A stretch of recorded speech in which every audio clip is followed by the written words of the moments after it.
The photograph had been tucked inside a rusting metal trunk, sealed for decades in the attic of a crumbling farmhouse outside Savannah, Georgia. When Michael Tully opened the trunk in the summer of 1982, he expected little more than moth-eaten uniforms, yellowed letters, maybe some ration books from the war years. The house had belonged to his late great-uncle, a man who'd served in Europe during World War II and never married. But as Michael sifted through the contents, he found an envelope marked with careful handwriting. Property of L. Harrow, 1942. Do not destroy. Inside was a black and white photograph. It showed a group of Army nurses in their pressed uniforms, standing in front of a hospital tent somewhere overseas. Most of them smiled at the camera. But one woman, standing slightly apart from the others, stared directly into the lens. Her name was written on the back in fading ink: Lieutenant Evelyn Harrow. Michael didn't know why, but something about her face unsettled him. She wasn't smiling. Her eyes seemed hollow, distant, as though she already knew something the others didn't. And at the bottom of the photograph, in faint pencil, were 3 words: "Find the truth." That night, Michael showed the picture to his mother, who was in her 60s. She froze, her wine glass trembling in her hand. "I remember her," she whispered. "Evelyn Harrow. She was the one who vanished." Michael frowned. "Vanished?" His mother nodded slowly. "During the war. 1942. She was a nurse, stationed in the Philippines before the Japanese invasion. They said she was captured, maybe killed, but her body was never found." Michael studied the photograph again. The way Evelyn stared back at him sent a chill crawling up his spine. His mother hesitated, then added quietly, "There were stories about her, Michael. Strange stories. Some said she wasn't what she appeared to be, that she did things." Michael pressed her. "What kind of things?" But she shook her head and looked away. "Things good women don't do. That's all I'll say." That night, Michael couldn't sleep. He kept the photograph on his desk, but every time he glanced at it, Evelyn seemed to stare back harder, almost daring him to keep looking. By morning, he'd made his decision. He was going to find out what happened to Lieutenant Evelyn Harrow. Michael began with the trunk. Alongside the photo, he found old Army records, faded telegrams, and a small journal. Though most of the pages were missing, the remaining entries were brief, clipped, but they mentioned Evelyn by name. Harrow different from the rest. Keeps to herself. Don't trust her after what happened to Private. Keller. Michael searched for more, but that was all. No explanation of what had happened to Keller, or why Evelyn was singled out. His curiosity grew into obsession. He spent days in the local archives, combing through war records. Most references to Evelyn were brief. She'd trained at Fort Sam Houston, deployed to the Philippines in early 1942, then disappeared after the fall of Bataan.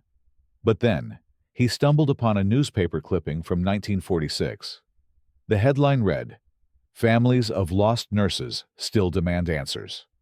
Beneath it was a group photo of the surviving Army nurses who'd returned home after years in captivity.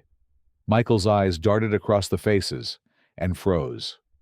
There she was, Evelyn Harrow, standing in the back row, her expression as cold and hollow as ever. But the date at the bottom of the clipping was clear: July 1946. 4 years after she'd supposedly vanished.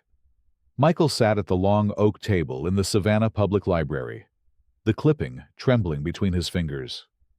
He stared again and again at the grainy black and white photograph of the returned Army nurses, trying to convince himself he was wrong. But he wasn't. There she was. Same jawline. Same wide, hollow eyes. Lieutenant Evelyn Harrow, alive in 1946. The problem was, every military record, every official account, said she had never returned, that her trail ended in 1942. Michael leaned back in the wooden chair, mind racing. Had the paper misprinted the photo? Or had Evelyn hidden her survival for some reason? The thought nagged at him as he returned home.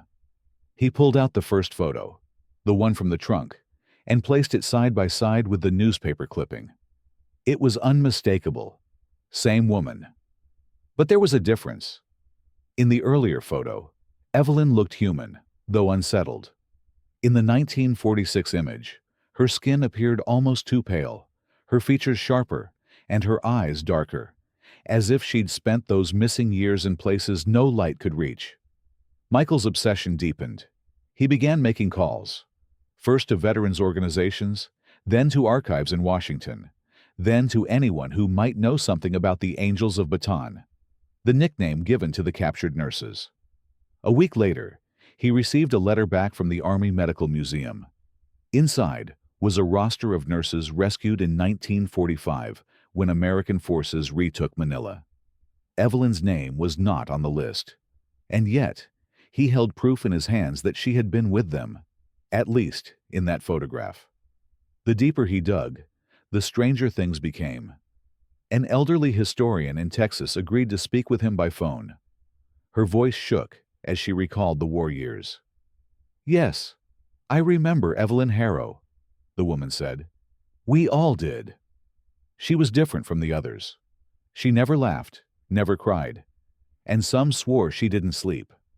I can still see her face in the dark. She scared the other girls. Michael pressed her for details.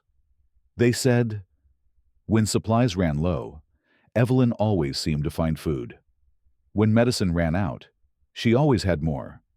No one knew where it came from. One night, they followed her into the jungle. Only one nurse came back. She never spoke of what she saw. Michael's throat went dry. What happened to the nurse? She took her own life 2 months later, the historian whispered. That night, Michael dreamed of Evelyn. She stood in his bedroom doorway, her uniform pressed, her face half-shadowed. Her lips moved, but no sound came out. Then she raised a finger and pointed at his nightstand. Michael woke with a start. The room was empty, but on the nightstand lay the envelope from the trunk. He was sure he'd left it downstairs. His hands trembled as he opened it again. Inside was still the photograph.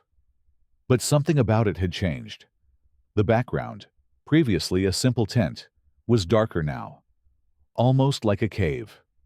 And Evelyn's eyes, once staring directly into the lens, now seemed to be looking at him. The next morning, Michael drove 3 hours to visit the last surviving nurse listed in the 1946 clipping, a woman named Clara Baines, now 93, living in a care home outside Charleston. She was frail, her hands twisted with arthritis. But when Michael showed her the newspaper photograph, her reaction was immediate. Her lips quivered, and her eyes filled with fear. "Take it away," she hissed. "Take her away." Michael leaned forward. "You knew her, didn't you?" Evelyn Harrow. Clara shook her head violently. "That wasn't Evelyn." Not after the caves. Not after what she brought back with her. Michael's heart pounded. "What do you mean? What happened in the caves?" Clara's eyes locked on his, and for the briefest moment her voice grew steady, cold. "She was lost in there for 3 nights. When she came back, she wasn't the same. We buried the Evelyn we knew in 1942.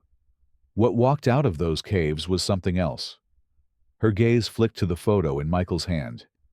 "And it's still here." Michael drove back from Charleston in silence, the sound of Clara's warning echoing in his mind. We buried the Evelyn we knew in 1942. What walked out of those caves was something else. He tried to reason with himself. Clara was old, her memory likely fractured. Maybe she was just repeating stories that had warped over decades. But something in her eyes, sharp and lucid despite her age, told him she hadn't been confused. That night, Michael set the photo of Evelyn on his desk again. He told himself he'd look at it one last time before locking it away. But when he flipped it under the desk lamp, he noticed something new. A faint shape in the background, behind the rows of smiling nurses. Dark, almost skeletal. At first, he thought it was just shadow damage to the old print. But the longer he stared, The more certain he became. It looked like a figure. Tall, thin, standing in the gloom. And Evelyn wasn't just near it. She was leaning toward it. The following week, Michael received an envelope in the mail with no return address. Inside was a single photograph, creased and yellowing. It showed a group of American soldiers posing outside a makeshift camp in the Philippines, dated March 1942. But what caught Michael's breath was Evelyn, again standing in the background. Her uniform was pristine despite the mud around her, and her face was turned slightly toward the photographer, eyes hollow. On the back of the photo, in shaky handwriting, was scrawled, "She shouldn't be here." Michael checked the roster. Evelyn had already been reported missing by that date. So how was she in this photograph? That night, Michael called Garland, an archivist friend who had helped him before. Over the crackling line, Garland was dismissive at first. "Old photographs, mislabeling, double exposure. This isn't unusual," he said. Michael pressed him. "Then explain how her face hasn't aged in 4 years. Explain why she's in photos where she shouldn't be." There was silence on the line. Then Garland's voice dropped lower. "You're not the first to ask about Evelyn Harrow." Michael sat forward. "What do you mean?" Back in the 50s, 2 researchers from the Army Medical Corps tried to track her down. Both died within a year. One suicide, one went missing on a trip to Manila. After that, her file was closed. Classified. Michael's stomach tightened. Classified why? Because some things the Army doesn't want explained. The dreams returned that night. Michael found himself standing in a cave, water dripping from jagged stalactites. The air smelled of rot and metal. And somewhere in the darkness, he heard whispers, dozens of voices, murmuring in unison. When he turned, Evelyn was there. Her nurse's uniform was soaked and torn, but her face was clear, her eyes black pits reflecting no light. She raised a hand, and behind her, in the depths of the cave, something shifted, something taller than the ceiling, impossibly thin, with limbs that bent wrong. Michael woke gasping, sweat-soaked sheets clinging to his skin. On the nightstand lay the original photograph. But now, Evelyn's hand, previously at her side, was raised. Shaken, Michael decided to dig where no one else would. Manila. If Evelyn's trail ended in the Philippines, that's where he'd find it. He booked a flight, telling his family only that he was researching a war story. At a Manila archive, he was led to a locked cabinet of wartime records. Most were routine: medical supplies, casualty lists, ration logs. But one thin file caught his eye. The cover was stamped, Harrow, Evelyn L. Restricted inside. Half the pages were redacted. But what remained was chilling. Subject missing, presumed captured. Witnesses claim subject reappeared 3 days later. Behavior markedly altered. Reports of night wanderings, unexplained food supply, physical changes. Further observation advised. Containment not possible under present conditions. The last page was dated June 1942. It ended abruptly, with a final scrawled note in the margin. If she comes back, again, do not approach. She is not alone.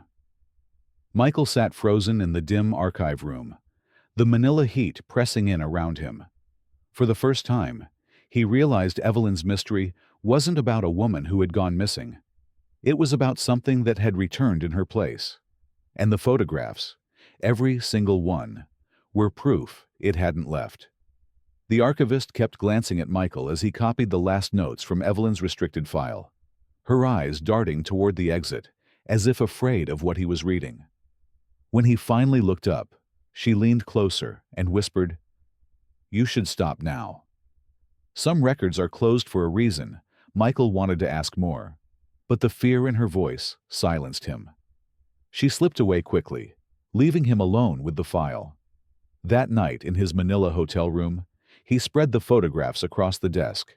The original from the trunk, the newspaper clipping, the anonymous photo mailed to him, And now, his notes from the restricted file.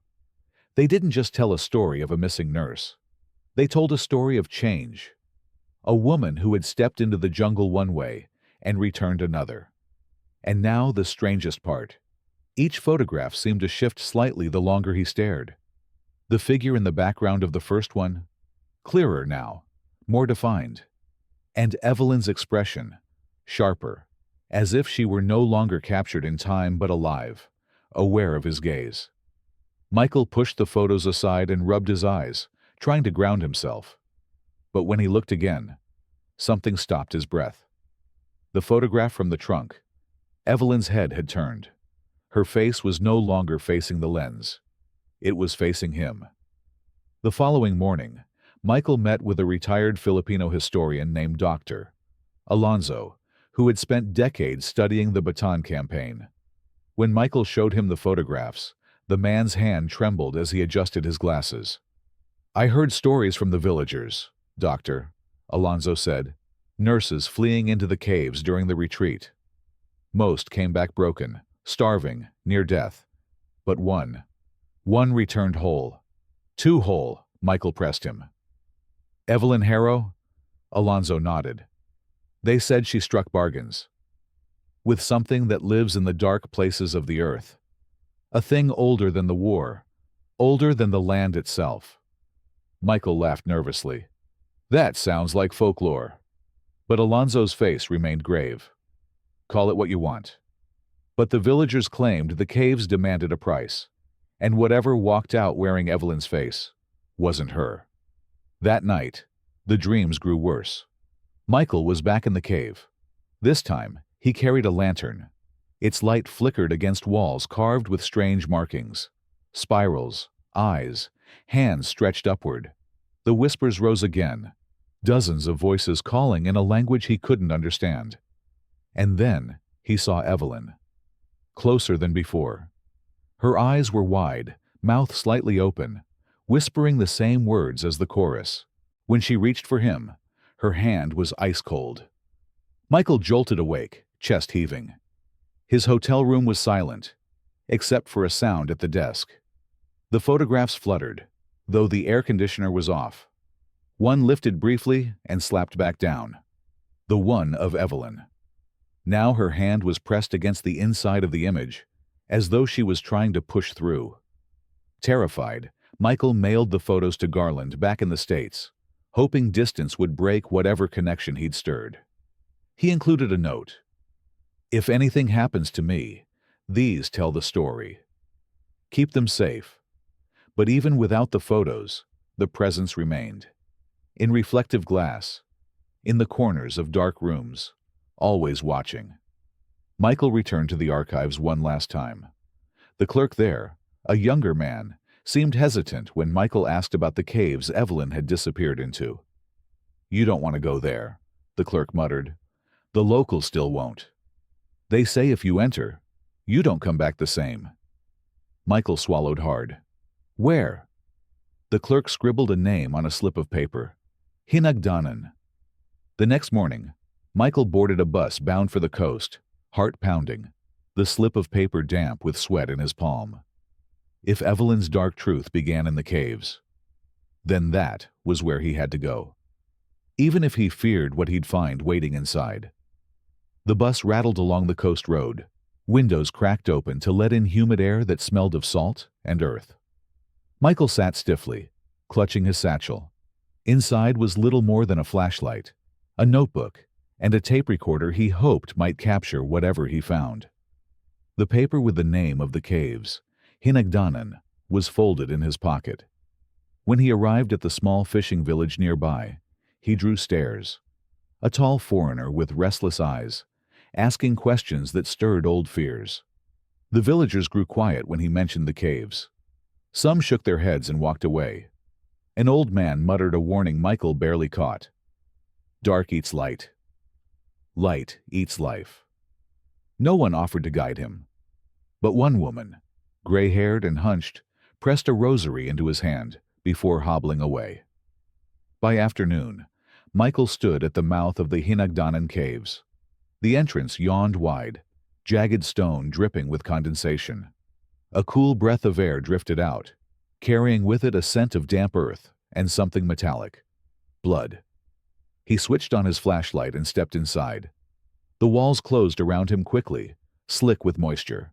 His footsteps echoed strangely, like dozens of feet walked with him. He descended deeper, the air growing colder. The flashlight beam danced across walls etched with spirals, crude figures, eyes carved deep into stone. After 30 minutes of walking, he reached a cavernous chamber. Pools of water shimmered faintly, reflecting his light in fractured patterns. And then he saw them.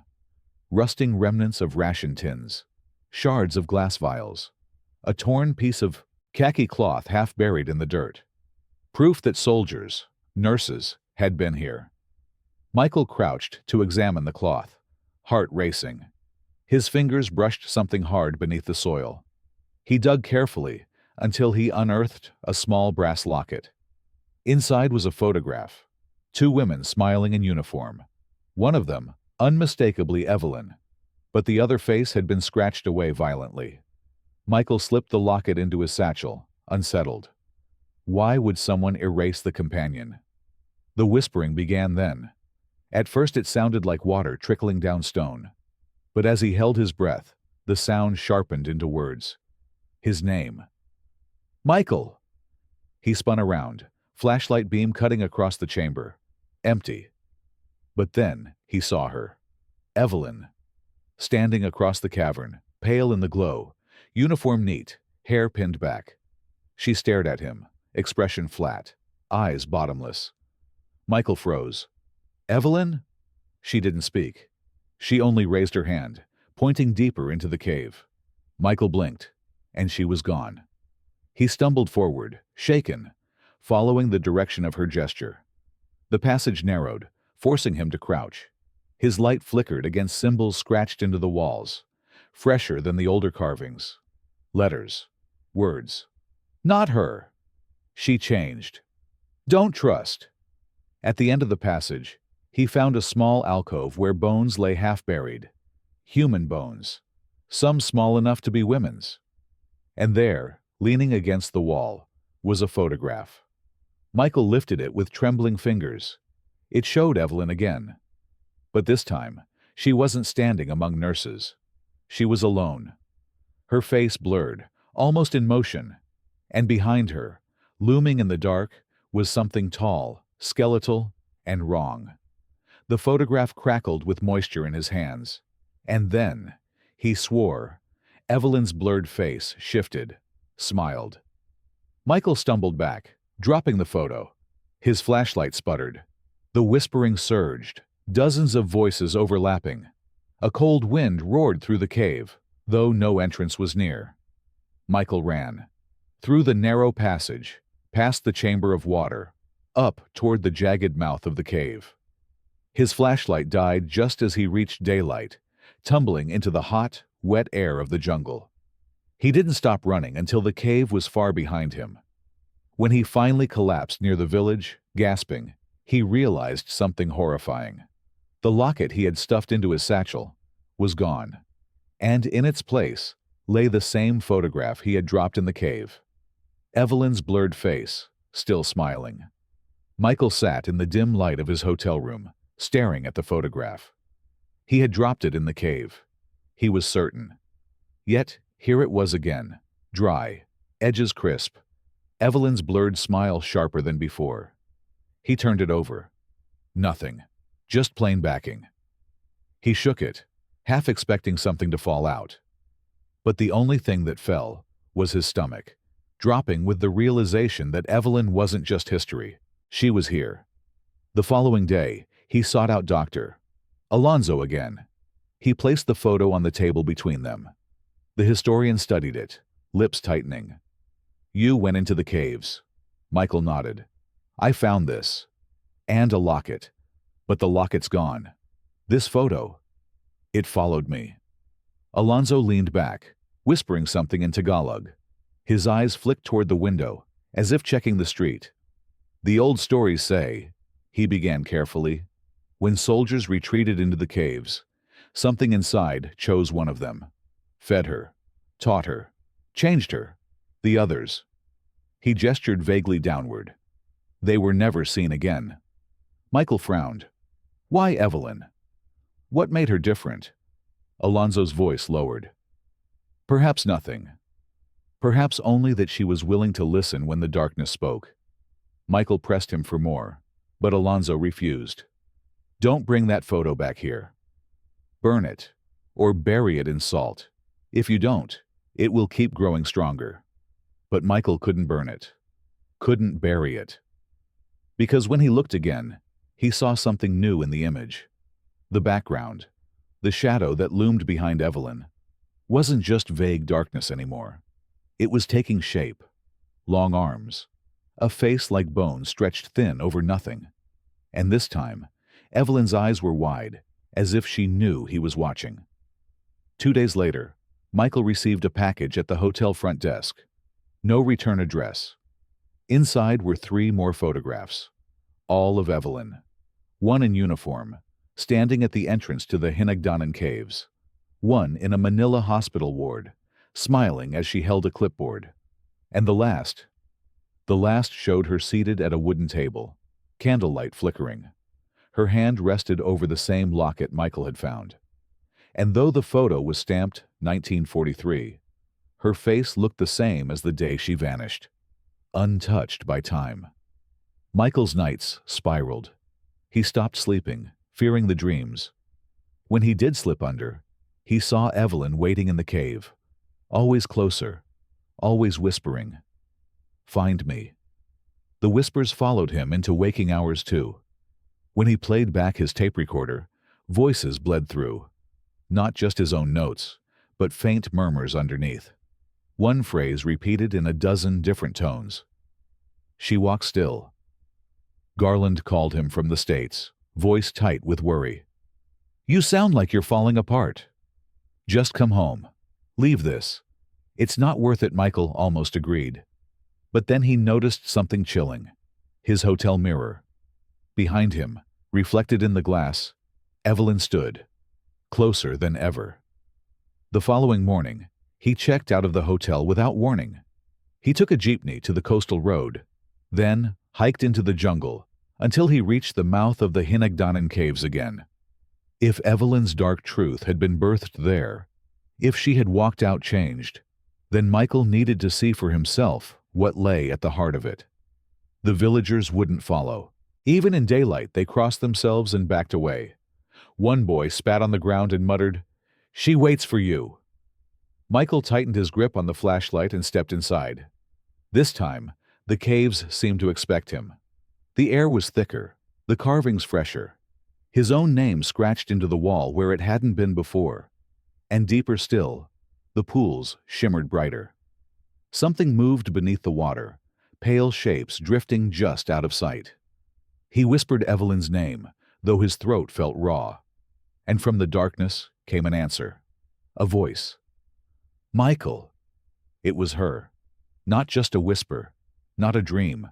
Her voice, alive, echoing from the shadows. Michael sat frozen, staring at the locket in his hand. His face staring back at him, etched beside Evelyn's, was impossible. The photograph had been taken decades before his birth. And yet, there he was, smiling faintly, the same tilt of his head, the same crooked brow.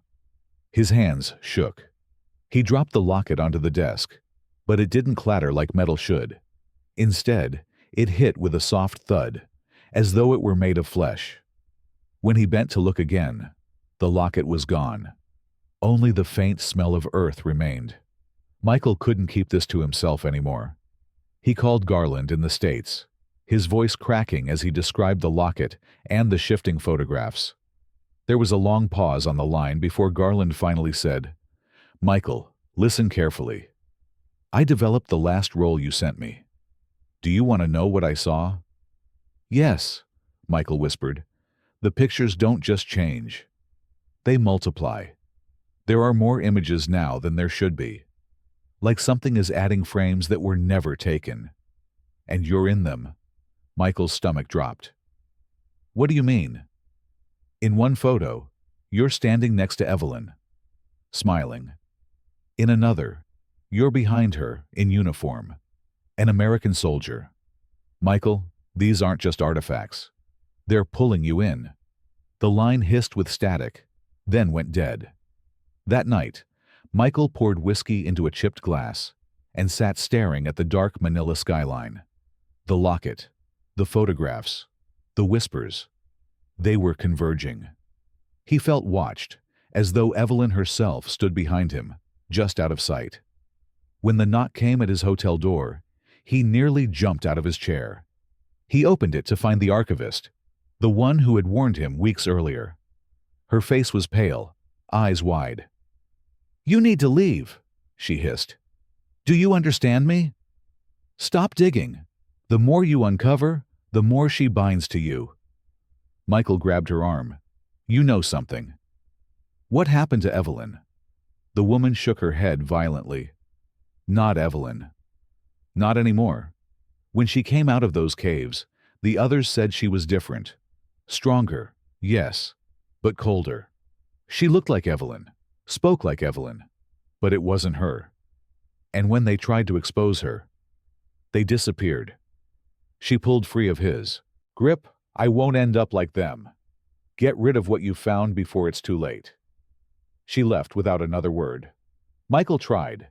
He burned the locket. It reappeared. He tore the photograph into shreds. By morning, it was whole again, lying neatly on the nightstand, as though untouched. Each attempt only strengthened the pull. And then, the dreams changed.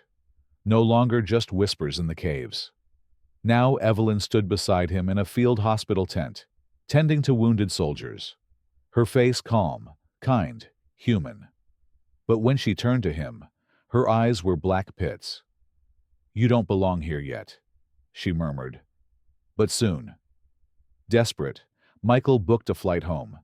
He needed distance, needed Garland's help, needed to breathe air that wasn't heavy with history and shadows. But Evelyn followed. On the plane, he opened the in-flight magazine to find an old photograph tucked between the pages. Evelyn, smiling in uniform. And there, at the edge of the frame, Michael again. Older this time, wearing the same shirt he had on now. He slammed the magazine shut, heart pounding. The passenger beside him asked if he was all right. Michael forced a nod, but inside he was breaking. When he landed in Los Angeles, Garland was waiting. His friend looked worn, exhausted but determined. "We don't have much time," Garland said, pulling him into a tight grip. "She's tethered to you now. Whatever Evelyn became, she's using you as her anchor." Michael's voice shook. "How do we stop her?" Garland didn't answer right away. He opened his satchel and withdrew a stack of photographs. Every one showed Evelyn, and in every one, Michael was standing beside her. Garland spread the photographs across the motel bed. Michael's breath caught in his throat. The earliest photo, the one Evelyn herself had posed for in 1942, was no longer the same. The edges had blurred, the background had deepened into shadow. And there, where no figure had stood before, Michael now appeared, a ghostly outline beside her. In each subsequent image, his presence grew stronger. In one, he was a soldier. In another, a wounded man on a stretcher. And in the latest, taken only days earlier, he stood behind Evelyn with his hand on her shoulder, smiling as if he belonged. Garland's hands trembled as he spoke. "These aren't just photographs anymore. They're doors, and she's pulling you through one frame at a time." Michael's head spun. "Why me? Why now?" Garland shook his head. "I don't know. Maybe because you're the one who found her story again. You gave her away back that night." Michael dreamed not of caves, but of the hospital tent again. This time, the lanterns glowed dim, casting long shadows across rows of cots. Evelyn stood at the center, her hands red with blood. "Do you see now?" she whispered, eyes fixed on him. "I saved them. I kept them alive. But they never thanked me. They called me a monster. Her voice broke into a snarl. Would you call me that, Michael? He couldn't answer. His throat locked as he watched her fingers lengthen, bones stretching, nails sharpening into something inhuman. When she smiled, her teeth were too many. He jolted awake, drenched in sweat. Garland sat across the room, watching. She's in your dreams too, isn't she? Michael nodded silently. The next day, Garland led him to an old contact, a folklorist named Dr. Lucia Vega, who had studied wartime legends in the Pacific. She examined the photographs with a mix of fascination and fear. This is not a ghost, Doctor, Vega said firmly. This is a binding. She made a pact in those caves. The jungle spirits there are old, older than the war, older than people. They offer survival, but at a cost. Evelyn paid that cost, and now she survives through these images. She is anchored. Michael swallowed hard. How do we sever it? Dr. Vega's eyes were grim. You would need to return to where it began. To the caves. You must confront her there. Only then can you break the tether. Garland muttered. That's suicide. Dr. Vega didn't disagree. That evening, Michael paced the motel floor. The locket lay on the nightstand, gleaming faintly as though lit from within. When he picked it up, he found the faces inside had shifted again. Evelyn on one side, Michael on the other. But now their eyes matched perfectly. Same gaze, same hollow intensity. He hurled it against the wall. It landed softly on the carpet, unbroken. The next morning, Michael woke to find Garland gone. Panic gripped him until he noticed a note taped to the mirror. I'm going ahead. If she wants us in the caves, I'll draw her there first. Don't follow unless you're ready. Michael's pulse raced. Garland was heading straight into the maw of what had consumed Evelyn, and might now consume him too. He stuffed the photographs, the locket, and his tape recorder into his satchel. If Garland was going back to Hinagdanan, then Michael had no choice. He would follow. The jeepney rattled and lurched along the jungle road, its headlights slicing through the mist. Michael clutched the metal bar above his head, satchel tight against his chest. The driver hadn't asked questions, hadn't spoken a word after Michael named the destination. The locals knew better. By dusk, the road ended in thick brush. The driver muttered a prayer, pressed a small crucifix into Michael's palm, and turned back without waiting for payment. Michael pushed through the trees until he saw the dark mouth of the Hinagdanan caves yawning before him. Garland's pack lay abandoned at the entrance. Michael's throat tightened. He switched on his flashlight and descended. The air grew colder with every step, his breaths fogging in the beam. Water dripped steadily from the ceiling, echoing like a heartbeat. After half an hour, he reached the central chamber, the one with the pools. Garland's voice echoed faintly from deeper within. Michael! Michael spun toward the sound. Garland! He followed the echoes into a narrow passage. The walls were covered in fresh markings now, spirals, eyes, words scratched in haste. Hers, not yours. He emerged into a cavern, lit not by his flashlight, but by a pale, sourceless glow. And there, standing in the center, was Garland. But something was wrong. His eyes were vacant, his body rigid, like a puppet held upright by invisible strings. And beside him, Evelyn. She looked impossibly whole, her nurse's uniform immaculate, her face untouched by time. But her eyes were not human. They shimmered black, endless, reflecting Michael's own image back at him. Michael, she whispered, her voice both soft and booming in the chamber. You finally came. Michael's hand shook as he raised the flashlight. What have you done to him? She tilted her head, almost playfully. Garland is safe. For now. But you've already been chosen. You've felt it, haven't you? The pull. The photograph in his satchel throbbed against his side like a second heartbeat. Michael's voice cracked. Why me? Evelyn stepped closer, her shadow stretching unnaturally long. Because you saw me. Because you believed in me enough to bring me back. That makes you mine. Garland's lips moved then, stiffly, as if dragged by unseen hands. Don't. Listen. Evelyn's eyes flickered, and he fell silent again, frozen. Michael's mind raced. The folklorist's words echoed in him. To sever it, return to where it began. He tore the locket from his satchel and held it high. Is this what you want? Is this your anchor? Evelyn's gaze snapped to it, hunger flashing in her eyes. Yes, she hissed. Give it to me, and you'll never be alone. You'll never fade. You'll walk in every photograph, every memory, forever. Michael's fingers closed around the locket. For a moment, he felt the temptation. Immortality, survival, the end of fear. Then, he saw Garland's hollow eyes. He saw the scratched words on the walls. Not her. Michael shouted, "No!" and hurled the locket into the glowing pool at the center of the cavern. The reaction was instant. The water roared as if boiling, light flaring so bright it seared Michael's eyes. Evelyn screamed, her voice splitting into a dozen others, men, women, children, soldiers, all crying out in anguish. Her form warped, flickered, stretching too tall, too thin, her smile splitting wider than her face could hold. Garland collapsed to the ground as the invisible strings snapped. Michael grabbed his friend and dragged him toward the passage as the cavern shook. The walls cracked, stone raining down. Evelyn's voice followed them, distorted, inhuman. You can't escape me, Michael. You're already mine. They stumbled out into the humid night, just as the cave mouth shuddered and collapsed behind them.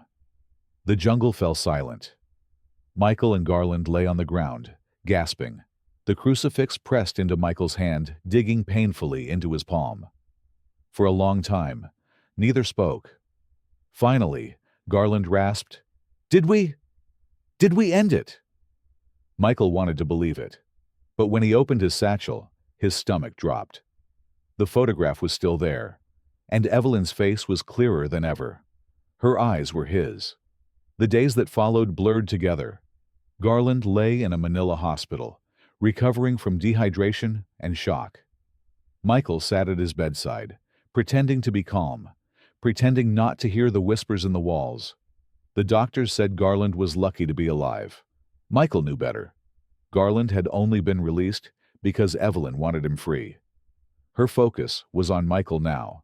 The photograph never left his satchel, no matter how many times he tried to throw it away. Sometimes it would be folded inside his notebook, sometimes tucked under his pillow. Once, he found it taped to the inside of the bathroom mirror. And every time he looked, Evelyn was closer. Her hand reached out in the latest one, fingertips brushing the edge of the frame, as if she was about to step through. Michael stopped sleeping. Coffee and fear kept him awake, pacing hotel rooms, burning matches just to watch their brief light. But the worst came when Garland stirred from his coma and whispered one thing before falling back asleep. She's behind you. Michael made a choice then. If Evelyn wanted him as her anchor, he would not give her the satisfaction of waiting. He would face her on his terms. He flew back to the States, photographs still clinging to him like a curse. At home, his apartment felt foreign, the walls too thin, the mirrors too dark. He laid out everything on his kitchen table. The letters, the locket.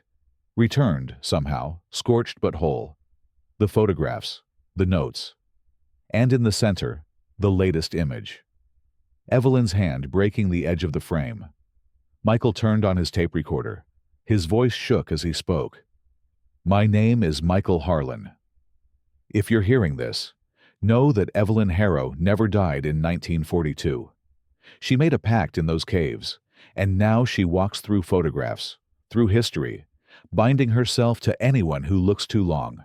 She's chosen me, but I won't let her spread further. This ends tonight. He carried the photographs to his fireplace and lit them one by one. They burned, truly burned this time, curling into ash. But even as the flames consumed them, Evelyn's voice whispered behind him. "Michael." He turned. She stood there, whole, alive, wearing her crisp nurse's uniform, shadows writhing at her feet. "You can't destroy me," she said softly. "I am already inside you." Michael clenched the last photograph in his fist. For the first time, he didn't flinch. "Then you'll burn with me." He stepped into the fire. The neighbors found his apartment gutted the next morning, smoke-stained walls and a blackened fireplace. No body was recovered, only ashes scattered across the floor. Among them lay a single photograph, Evelyn Harrow in uniform, smiling, and beside her, Michael Harlan, both of them looking straight at the camera.